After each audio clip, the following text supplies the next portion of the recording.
Então, mais uma vez, nós vamos abrir a nossa Bíblia no capítulo 20 do segundo livro das Crônicas. Foi uma batalha que foi enfrentada por um rei chamado Josafá, e ele, no meio dessa batalha, ele se desesperou. Ele ficou com uma dificuldade muito grande, por uma simples razão. 3 povos diferentes se uniram e criaram, assim, uma aliança entre eles com o propósito de invadir Judá e destruir a liderança do Josafá. Eles queriam, de fato, destruir o Josafá. E o Josafá, quando soube disso, ele ficou muito abalado, porque ele, olhando aquele consórcio de povos contra ele isoladamente, avaliando, ele pensou: eu não tenho condições de enfrentar. Eu não tenho condições. Eles são muito mais fortes do que eu, né? Então, esse texto bíblico vai nos ajudar, que às vezes nós estamos enfrentando situações que aparentemente são mais fortes do que nós, estão além da nossa capacidade de resolver. E nós, como Josafá, ficamos numa situação difícil. E vocês vão ver no texto que ele se sente numa situação muito difícil. E qual foi a posição do Josafá? E como a oração aparece na vida do Josafá como uma resposta de Deus. E é importante que a resposta de Deus foi que o Josafá sentiu que devia orar. E quando ele ora, Deus age na vida dele, na vida do povo. E aquilo que parecia impossível foi nas mãos de Deus superado. E aquele medo do Josafá foi transformado num cântico de vitória. Então esse é Deus que age na vida da gente. É Deus que cuida da gente, que olha para as limitações da gente e olha para as orações da gente no meio das dificuldades e se compadece de nós e toma providências que muitas vezes nem imaginamos. E Ele então nos alcança o nosso contexto e trata da nossa causa e nos abençoa e nos dá a vitória. Por isso que nós oramos, porque nós temos muitos exemplos na Bíblia de que nós devemos buscar ao Senhor, enquanto se pode achar, né? Então a Bíblia está nos chamando para buscar ao Senhor, para orar ao Senhor. E nós vamos fazer isso essa noite, tá bom? Então vamos lá, capítulo 20. Nós vamos passando rapidamente, eu vou parando em alguns pontos para mostrar para vocês a intervenção de Deus na vida deste povo e na vida do Josafá.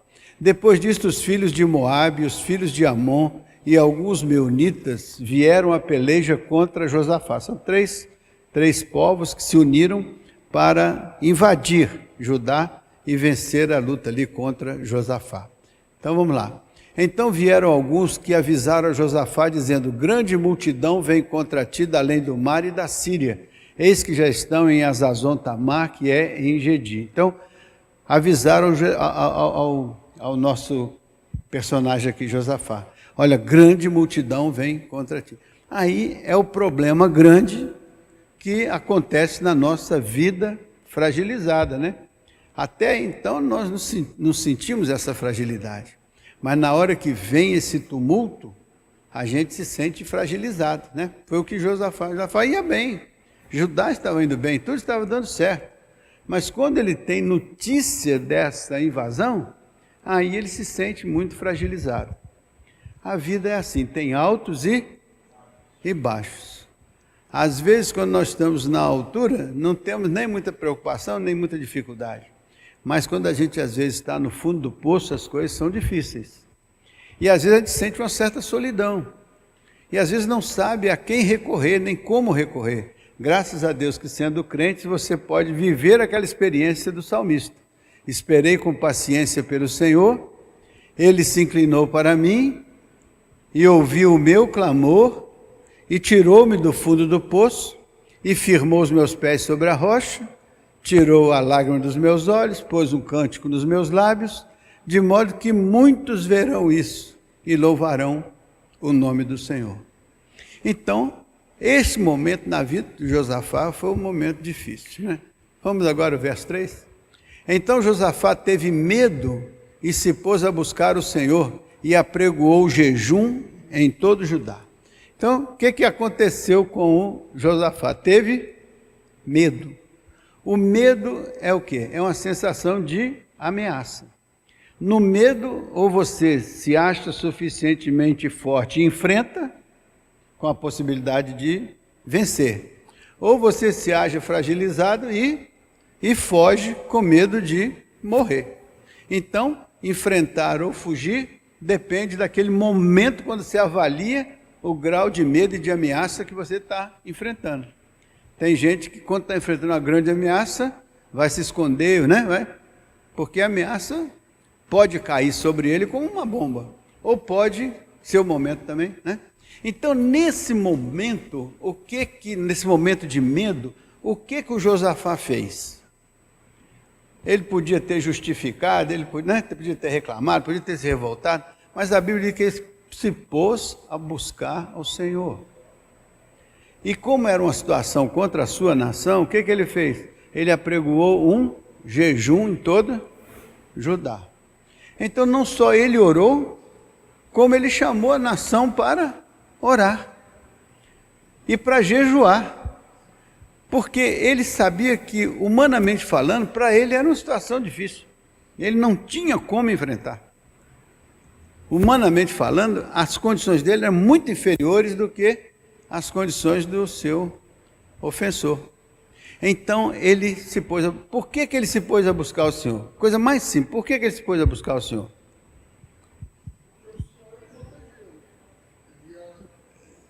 Antes disso, por que ele buscou o Senhor?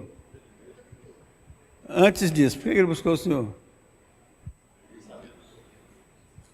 Antes disso, por que ele buscou o Senhor?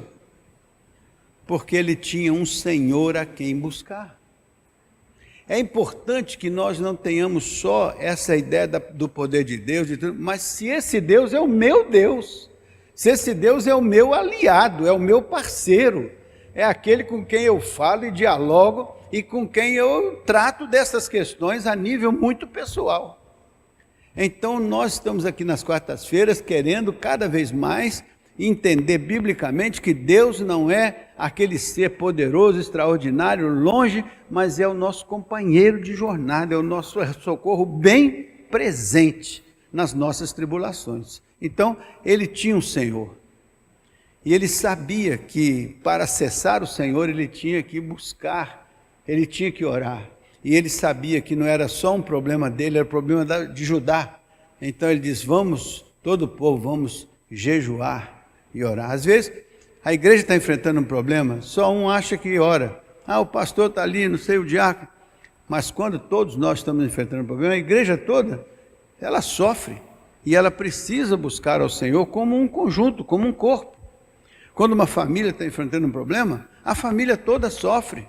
E a família toda tem que buscar ao Senhor. E importante é termos o Senhor como nosso parceiro dentro das quatro paredes da nossa casa, dentro das quatro paredes do nosso coração. É Deus presente conosco, né? E todo mundo envolvido na oração. Verso 4. Olha, Judá se congregou para pedir socorro ao Senhor. Olha, na iminência de um problema, Judá se congregou para pedir socorro. O que nós estamos fazendo aqui essa noite? Nos congregando. Não importa se tem só 50, só 100, só 200, não importa o número. Importa onde estiverem 2 ou 3 reunidos em meu nome, aí eu estarei no meio deles, né? Quantas pessoas estão na internet aí conosco? 26 pessoas, além dos que estamos aqui. Eles estão lá intercedendo conosco, eles estão lá orando conosco, e nós vamos orar, porque também eu estou falando isso aqui, mas nós não podemos ficar só falando, a gente tem que transformar isso em oração, em intercessão. Então daqui a pouco vocês me alertem aí para a gente, né?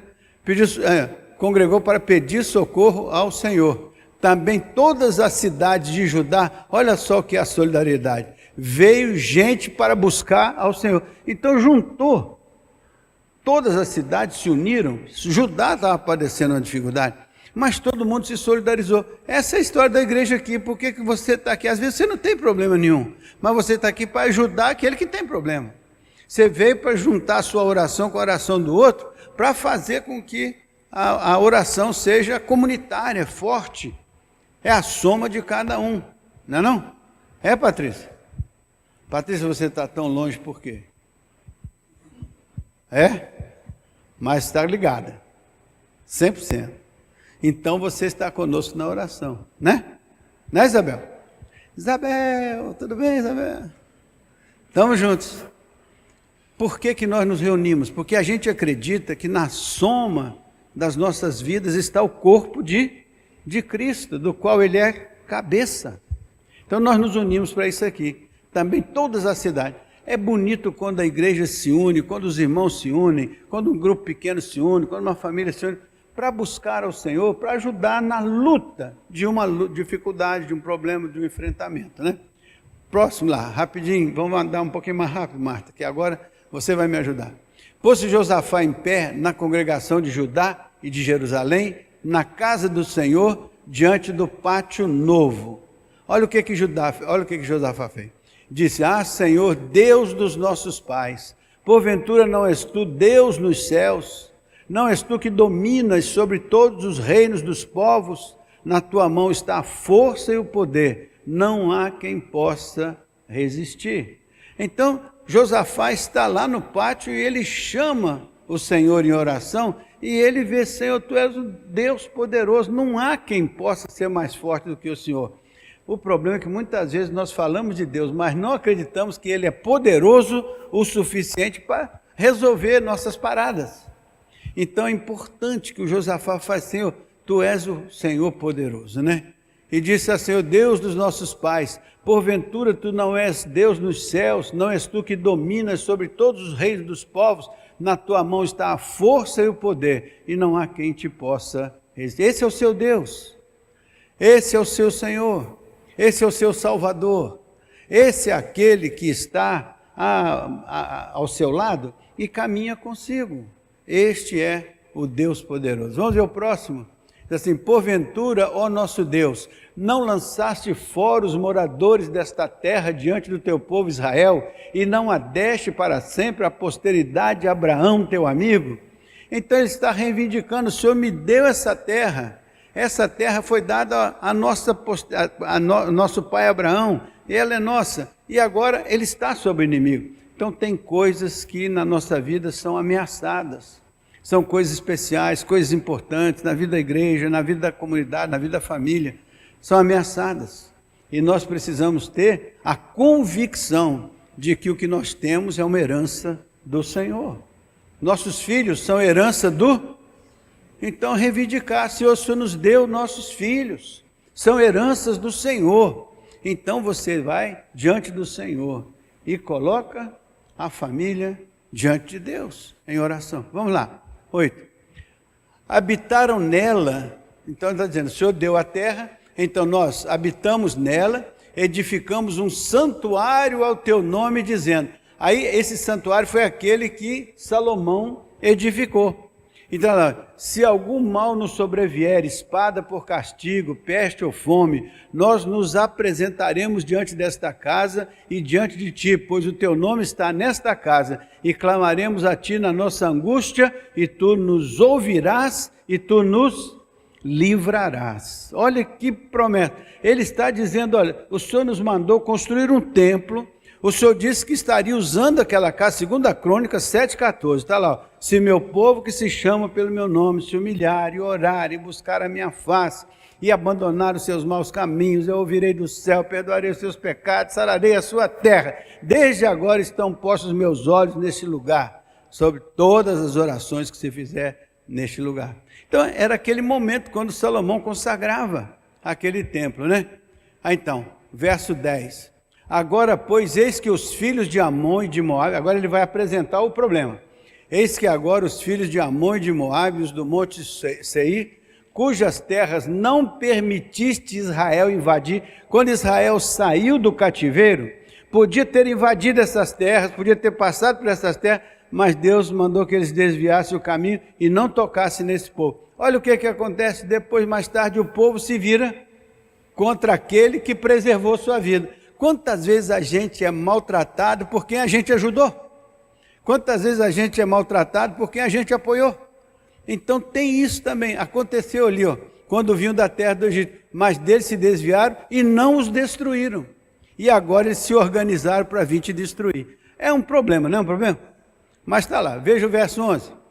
Eis que nos dão o pagamento, vindo para lançar-nos fora da tua possessão, que nos deste em herança.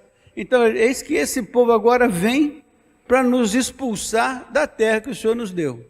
Então, tem essas questões na vida de você ser ameaçado, né? Ah, nosso Deus, acaso não executarás tu o teu julgamento contra eles? Porque em nós não há força para resistirmos a esta grande multidão que vem contra nós. E não sabemos nós o que fazer, porém os nossos olhos estão postos em ti. Aí está o segredo. Não sabemos o que fazer. Porque às vezes o problema é tão grande, a dificuldade é tão grande, a situação parece tão superlativa em relação a nós, que a gente tem que fazer igual Josafé. Eu não sei o que. Não é vergonha, não é vergonha. É a gente declarar a impotência da gente diante das dificuldades da vida. Mas os nossos olhos estão firmes. Eu não sei o que fazer, mas o Senhor sabe. Eu não sei o que fazer, mas com certeza o Senhor sabe. Então, os meus olhos estão postos em Ti. Meu irmão, onde você coloca os seus olhos quando você está passando por uma tribulação? Em Deus, porque muitas vezes nós colocamos os olhos em outros lugares. Procuramos enxergar outras coisas. Mas é importante que a gente aprenda com Josafé. Eu não sei o que fazer. O problema é grande, a situação é difícil. Eu realmente, humanamente falando, não sei. Humildemente eu confesso, não sei. Né? Mas os meus olhos estão postos no Senhor. É no Senhor que a gente tem que confiar. E Ele vai usar os instrumentos que Ele achar por bem de usar para nos abençoar. Mas é nele que está a nossa confiança, né? Então veja só, rapidinho lá o verso 3. Todo Judá estava em pé diante do Senhor, como também suas crianças, suas mulheres e seus filhos. Então, a nação inteira se colocou diante do Senhor. Naquele momento de jejum, de oração, de intercessão. Nota que todo mundo se juntou para enfrentar aquele problema, que não era problema só do Josafá, era problema de todos. Porque às vezes a gente pensa que o problema que o irmão está enfrentando é um problema dele. Mas não é. Vocês se lembram que eu falei aqui dos vasos comunicantes, que a igreja como vasos comunicantes? Você bota água num vaso, ele se distribui e se espalha por todos os demais vasos. Então ali é o nível. Se aumenta o nível de um, todos os demais sobem seu nível. Então se um está sofrendo, todos estão sofrendo. Se um é vitorioso, todos são vitoriosos. É o nível. Se o seu nível é de santificação, o nível de santificação sobe. Se o seu nível é de carnalidade, o nível de carnalidade sobe. Então, como é que a gente alcança a vitória? Todos juntos, trabalhando como foi o caso de Judá. Orando, jejuando, intercedendo, crianças, mulheres, todo mundo. Verso 14, Martinho. Então veio o Espírito do Senhor no meio da congregação. Ó, ele estava orando, jejuando, todo mundo ali, com o Espírito, humilde, quebrantado. E então veio o Espírito do Senhor, onde? No meio da congregação. Aqui está a congregação. Veio o Espírito do Senhor no meio da congregação. Sobre Jaaziel. Jaaziel era o profeta. Filho de Zacarias, filho de Benaia, filho de Jeiel, filho de Matanias, levita dos filhos de Asaf. Ele era um levita. Né? Levita, aquele separado para o louvor. Né? Asaf, como é que é o significado do nome Asaf? Pai dos que adoram, né? Tem uma coisa assim, você conhece, lembra não? Mas Asaf, tem salmos na Bíblia, é o salmo de Asaf, né? Assim, mas de qualquer modo, importante que o Espírito do Senhor veio na congregação e o Espírito do Senhor usou um indivíduo chamado Jaaziel. Então, Deus usa pessoas. Deus usa profetas, Deus usa pessoas, Deus usa aquele que está nas suas mãos e aquele que ele quer usar para um propósito, para uma finalidade. E esse Asaf, e depois vocês procuram saber o significado do nome dele.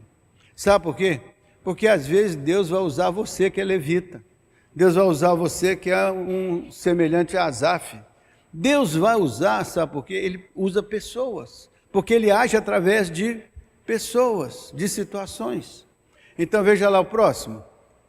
E disse, dai ouvidos todo Judá e vós, moradores de Jerusalém, e tu, ó rei Josafá, ao que vos diz o Senhor. Não é o que vos diz Jaziel, é o que vos diz o Senhor. Então nós temos que buscar a palavra do Senhor. Temos que descobrir a palavra do Senhor. Porque é a palavra do Senhor que opera sinais e maravilhas, não é o homem. O homem é só um instrumento, mas é a palavra do Senhor. Então, olha só, não temais, olha a palavra do Senhor, não temais, nem vos assusteis por causa dessa grande multidão, pois a peleja não é vossa, mas de Deus. Olha aí, a peleja não é vossa, a peleja é de... Meus irmãos, quando você tem que enfrentar uma batalha que parece tão difícil para você, e você não sabe o que fazer, seus olhos se voltam para o Senhor e você recebe dele uma palavra dessa poderosa. Olha, meu filho, descansa, fica calmo, porque essa luta não é sua, essa luta é minha. Eu vou lutar, vou levantar a mão em seu favor. O Senhor levanta o rosto dele em nosso favor. É isso. Se a igreja descobrir esse poder, se o Espírito Santo nos revelar isso com toda clareza, e se a gente humildemente se dedica a buscar ao Senhor com essa convicção, Deus é o mesmo ontem, hoje, eternamente. Ele vai realizar coisas maravilhosas no meio de nós, não é? Então, volte, Marcos, só um pouquinho lá. Assim diz o Senhor, não temais, nem vos assusteis por causa desta grande multidão, pois a peleja não é vossa. Pense que a peleja não é sua, a peleja é de Deus. Não temos que lutar nem contra a carne, nem contra o sangue, mas contra as hostes espirituais. Então não é a carne nem o sangue, são as hostes espirituais. E também na vitória, não é a carne nem o sangue de cada um de nós, é o poder de Deus que está acima de nós, no mundo espiritual, operando de maneira extraordinária, né? O verso 16, Martim.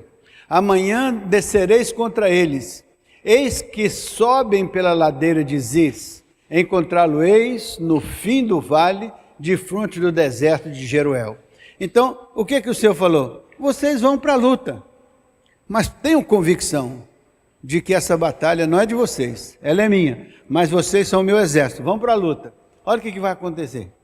Neste encontro não tereis de pelejar. Olha só que coisa fantástica. Neste encontro não tereis de pelejar. Tomai posição e ficai parados e vede o salvamento que o Senhor vos dará.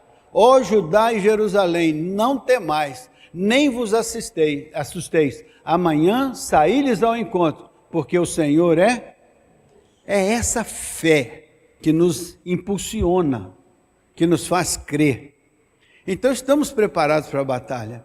Estamos na luta, estamos nos preparando, lutando, estudando, batalhando, fazendo concurso, tudo, fazendo o que está ao nosso alcance de fazer.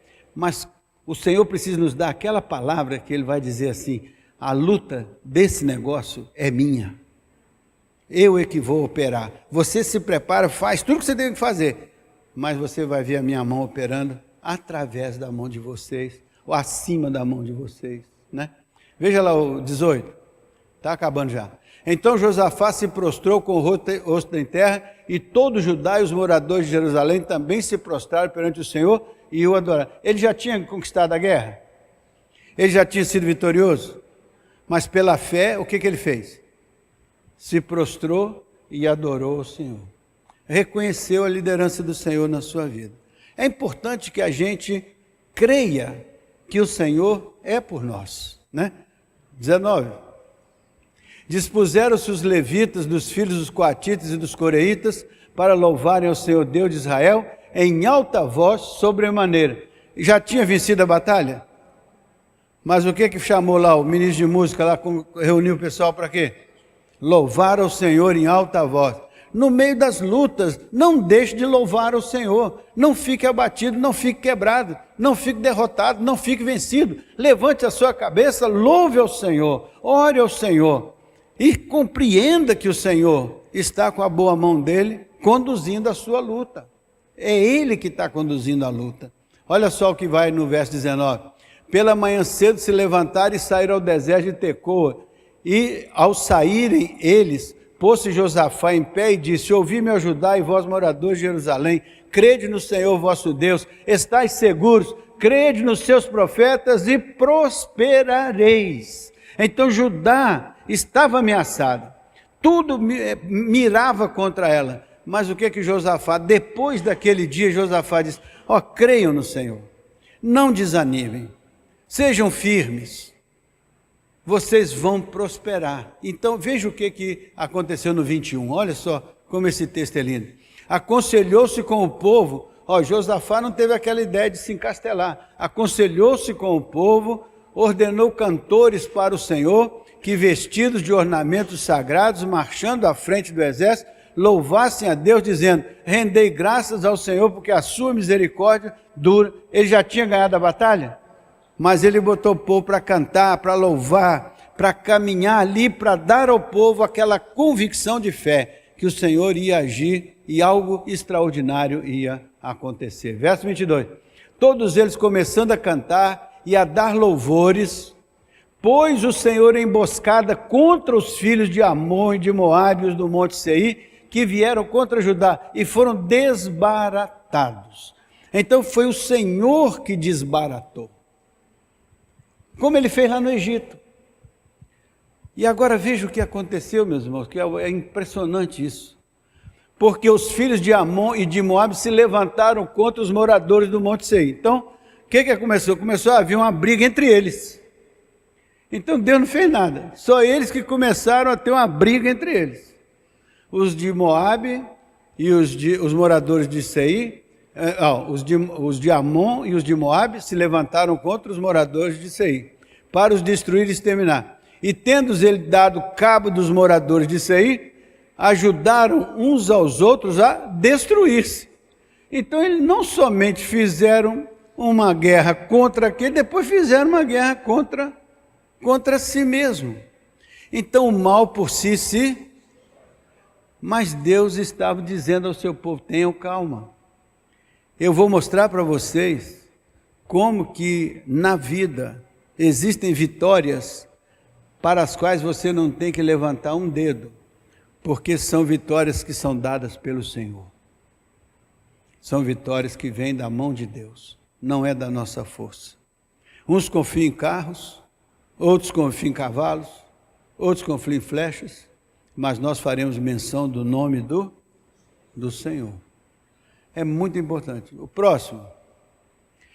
Tendo Judá chegado ao alto, que olha para o deserto, procurou ver a multidão, e eis que eram corpos mortos que jaziam em terra, sem nenhum sobrevivente. Então, o Senhor não disse que essa batalha é minha? Ele não disse que ele ia lutar essa batalha? Quando Judá chega lá no local da batalha, o que eles encontram?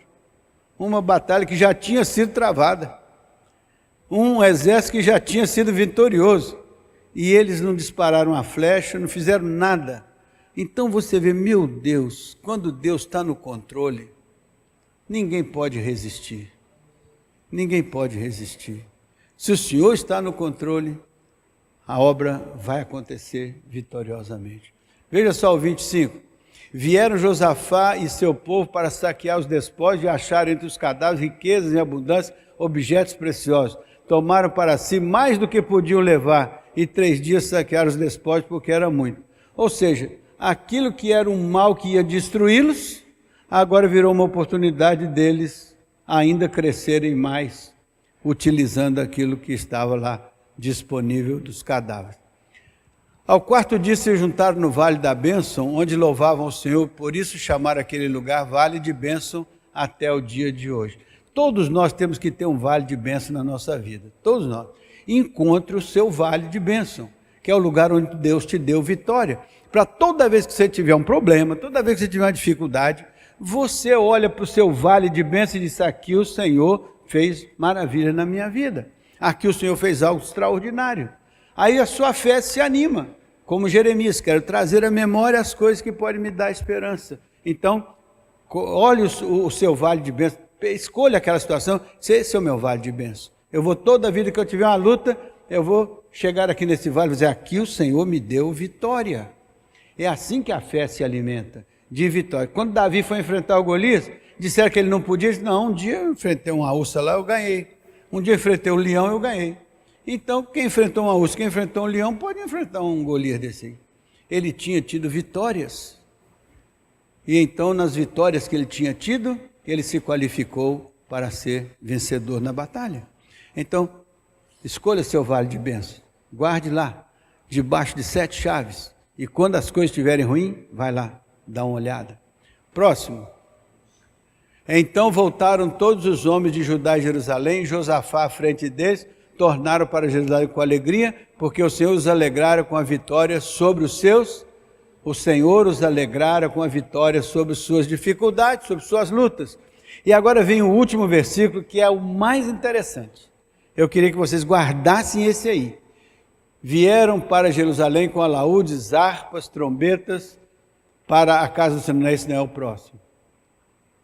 Veio da parte de Deus o terror, olha só, veio da parte de Deus o terror sobre todos os reinos daquela terra, quando ouviram que o Senhor havia pelejado contra os inimigos de Israel.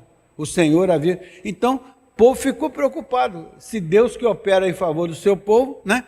Veja só o que aconteceu então no final. Assim o reino de Josafá teve paz, porque Deus lhe dera repouso por todos os lados. Amém, meus irmãos? Amém. O porquê que o reino teve paz? Porque Deus lhe deu repouso por todos os lados.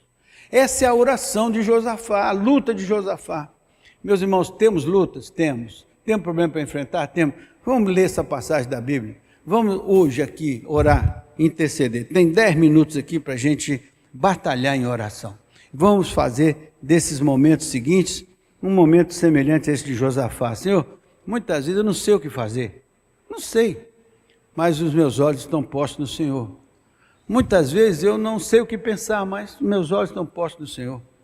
E assim nós vamos juntos, lutando, batalhando.